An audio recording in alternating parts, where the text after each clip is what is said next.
প্রধানমন্ত্রী নরেন্দ্র দামোদর দাস মোদীর সঙ্গে সাক্ষাৎ করলেন পুরো ভারতীয় টিম। বৃহস্পতিবার সকালে বিমানবন্দরে পৌঁছতেই উদ্বেলিত হয়ে ওঠে হাজার হাজার ক্রিকেট প্রেমী। হোটেলে গিয়ে একটু ফ্রেশ হয়ে প্রত্যেকেই পরে নেন সেই জার্সি, যে জার্সি পরে তারা বিশ্ব ক্রিকেটের বিজয় মুকুট পেয়েছেন। তারপরেই পূর্ব ঘোষণা অনুযায়ী বেরিয়ে পড়েন প্রধানমন্ত্রীর সঙ্গে দেখা করতে। প্রধানমন্ত্রীর দপ্তর সূত্রে জানা গেছে, প্রধানমন্ত্রীর সঙ্গে তাদের সাক্ষাতের সময় বেলা 10টা থেকে 12টা পর্যন্ত।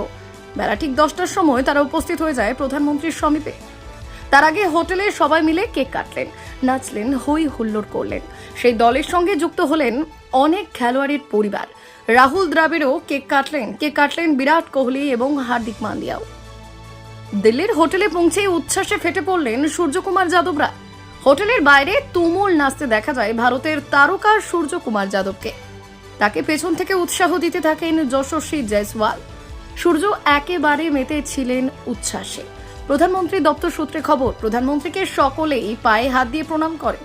প্রধানমন্ত্রী একে একে সকলকে জড়িয়ে ধরেন। তিনি বললেন, ভারতীয় ক্রিকেট টিমের জন্য তিনি গর্বিত 140 কোটি ভারতবাসী। বিশ্বের দরবারে ভারতকে প্রতিষ্ঠা করার জন্য ভারতীয় ক্রিকেটের একটা বড় ভূমিকা আছে বলেই উল্লেখ করেছেন প্রধানমন্ত্রী। তিনি আরো বললেন, এখানেই থেমে গেলে চলবে না, আরো সামনের দিকে এগিয়ে যেতে হবে। ব্যুরো রিপোর্ট, উত্তরের প্রহরী।